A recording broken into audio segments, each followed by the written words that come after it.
Bapak, Ibu, dan saudara yang dikasihi oleh Tuhan kita Yesus Kristus, salam sejahtera untuk kita semua. Karya penebusan Yesus Kristus tidak dapat dipisahkan dari apa yang menjadi tujuan Yesus, yakni hadirnya kerajaan Allah di dunia. Bicara kerajaan Allah, itu bicara soal perubahan pola hidup. Dunia kita adalah kehidupan yang mengeluh-elukan kekuasaan. Karena itu, tidak heran banyak orang berlomba-lomba, baik secara halus maupun kasar, untuk menjadi yang utama, menjadi yang di atas, menjadi yang sanjung-sanjung.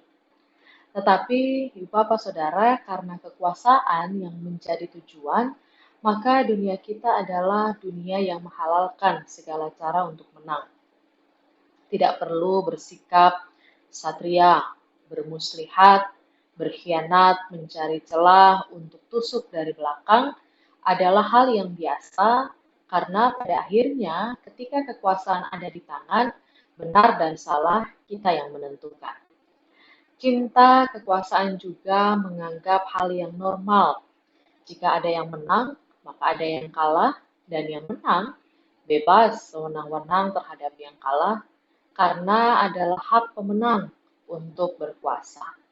Maka jangan heran jika para penguasa senantiasa mengupayakan cara untuk menghambat dan membungkam para pesaingnya agar kekuasaan langgeng di tangannya, mempermainkan aturan, menyebar fitnah, mengadu domba, menjadikan orang lain boneka, dan banyak praktek-praktek lainnya. Kerajaan Allah tidak begitu. Kerajaan Allah bicara tentang cinta Allah yang memulihkan ciptaannya.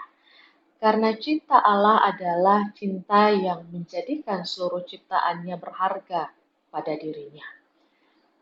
Dan karena setiap ciptaan berharga pada dirinya, maka kehidupan harus dibangun di atas kebenaran dan keadilan sebagai wujud saling menghargai. Inilah pesan Injil dan inilah misi Kristus. Bapak, Ibu, Saudara yang dikasihi oleh Tuhan, tetapi di sini letak tantangannya, karena kerajaan Allah itu bertentangan dengan kekuasaan dunia, maka kekuasaan dunia senantiasa berupaya menghambat dan menggagalkan perkembangan kerajaan Allah. Nah, dalam bacaan kita itu tampak dalam pengalaman Rasul Paulus yang ada dalam penahanan karena hasutan dan tuduhan palsu, sehingga mereka yang berupaya menghambat karya pelayanan Rasul Paulus. Kekuasaan para imam di Yerusalem merasa terancam oleh kesaksian Rasul Paulus tentang siapa itu Yesus Kristus. Karena itu mereka berupaya menjaga kekuasaan yang mereka miliki dengan membungkam Rasul Paulus. Bahkan, Ibu Bapak Saudara, mereka telah bersumpah untuk membunuh Rasul Paulus. Tentu kita bisa mengerti dalam kemanusiaannya, Rasul Paulus bisa diganggu oleh kecemasan dan kekhawatiran. Tetapi dalam bacaan Alkitab kita justru Allah datang kepada Rasul Paulus dan berkata, "Kuatkan hatimu." Ada dua makna dari apa yang dikatakan oleh Tuhan. Pertama, Ibu Bapak Saudara, ketika Tuhan mengatakan kepada Rasul Paulus untuk menguatkan hatinya, itu berarti di mata Tuhan, apa yang Rasul Paulus lakukan adalah benar. Karena itu, meski kekuasaan para imam berusaha menyebar fitnah dan hasutan bahwa Rasul Paulus adalah orang bersalah, tetapi Rasul Paulus harus ingat, di mata Tuhan, apa yang dia kerjakan adalah benar. Karena itu, kuatkan hatimu.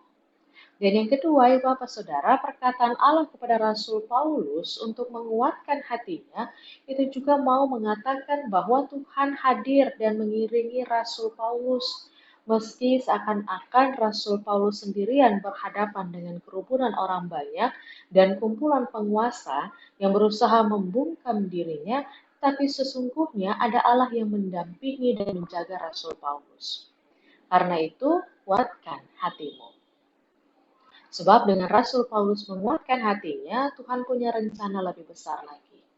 Ia hendak memakai Rasul Paulus bersaksi di Roma, di pusat dunia.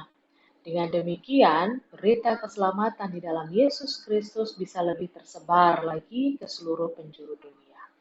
Maka Bapak Saudara dikasih oleh Tuhan, melalui pembacaan Alkitab kita pada saat ini, pesan yang sama mau dikatakan kepada kita. Kuatkan hatimu. Sebagai pengikut Kristus, kita diingatkan nilai-nilai kehidupan yang kita pegang dan kita tumbuhkan adalah nilai-nilai Kristus. Pengikut Kristus adalah mereka yang menjunjung kebenaran dan keadilan. Benar dan adillah semenjak dari pikiran. Demikian seorang sastrawan besar Indonesia pernah menyimpulkan. Bicara soal kebenaran dan keadilan memang kemudian menempatkan kita pada resiko berhadapan dengan yang tidak benar dan tidak adil, kemudian berhadapan dengan penguasa-penguasa yang merasa ketika kebenaran dan keadilan ditegakkan berarti tergoncanglah kekuasaannya. Ada ancaman, bahkan penindasan yang kita mungkin harus hadapi. Bisa jadi Bapak Saudara kehidupan kita akan banyak mengalami goncangan. Bisa jadi kita ada dalam situasi di mana kita dibuat seakan-akan bahwa kita ada dalam posisi yang salah. Bisa jadi juga kekuasaan massa dipakai sebagai alat penekan agar kita merasa sendirian. Tetapi mari belajar dari pengalaman Rasul Paulus dalam bacaan Alkitab kita. Kuatkan hatimu. Sebab ketika kita melakukan apa yang benar dan adil di mata Tuhan, Tuhan akan membenarkan kita. Dan bukan saja membenarkan kita, Ia akan mengiringi dan menjadi pembela kita. Jika Tuhan di pihak kita, kepada siapa kita akan gentar. Tetapi kemudian kita harus bertanya kepada diri kita sendiri. Apakah kita bersungguh-sungguh ada di pihak Tuhan? Apakah kita sungguh-sungguh hidup memuliakan Yesus Kristus di dunia? Mari kita buktikan melalui karya kehidupan kita di tengah-tengah sesama dalam karya tanggung jawab yang Tuhan percayakan kepada kita. Roh Kudus memampukan kita. Amin.